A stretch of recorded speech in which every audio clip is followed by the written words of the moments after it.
Au lieu de quoi, vous avez préféré mentir et naviguer à vue. Vous avez continué la casse du service public de santé et à vous entendre, les héros d'hier sont aujourd'hui des salauds. Deuxième dispositif qui est contenu dans ce texte de loi, c'est l'obligation vaccinale pour les soignants.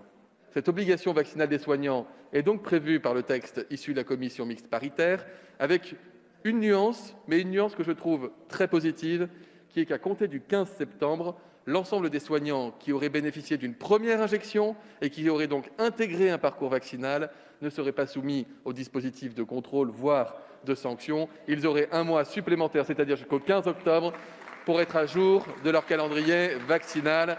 Ceci va dans le bon sens. La parole est à Madame Obono pour la France Insoumise. Ce projet de loi est non seulement inconséquent au regard d'une politique de santé publique efficace face à l'épidémie de Covid-19, mais il entérine un nouveau et grave recul des droits et libertés fondamentales. Le groupe de la France Insoumise s'y est opposé tout au long, tentant de défendre ces propositions alternatives malgré les conditions extrêmement contraintes de ce débat. Car ne vous en déplaise, ministre Véran, des propositions, nous en avons faites depuis le début de la crise. Des centaines d'amendements, 11 propositions de loi, 6 propositions de plans et mesures d'urgence, 4 guides d'analyse, une commission d'enquête. Si vous aviez daigné les considérer avec autre chose que le mépris jupitérien qui vous caractérise, elles auraient permis depuis plus d'1 an de construire un consensus autour de réponses réfléchies collectivement, s'appuyant sur une mobilisation populaire et une véritable démocratie sanitaire. Au lieu de quoi, vous avez préféré mentir et naviguer à vue, vous en remettant aux oracles du pseudo-épidémiologiste en chef qui décide de tout sans rendre compte à personne.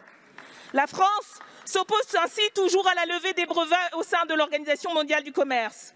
Les moyens réclamés par les soignants et soignantes n'ont pas été octroyés. Au contraire, vous avez continué la casse du service public de santé et à vous entendre, les héros d'hier sont aujourd'hui des salauds. Les inégalités de santé, économiques, sociales et territoriales qui n'ont cessé de se creuser depuis 4 ans se sont encore accentuées.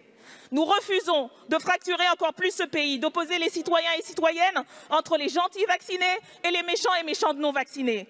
Nous refusons de réduire encore plus les droits et libertés de tous et toutes, de vivre à coups de QR code pour les consentants et consentantes et de matraque pour les récalcitrants et récalcitrantes.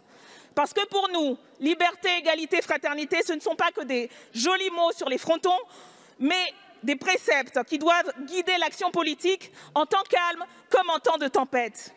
Parce que pour nous, le peuple, tout le peuple, n'est pas le problème mais la solution.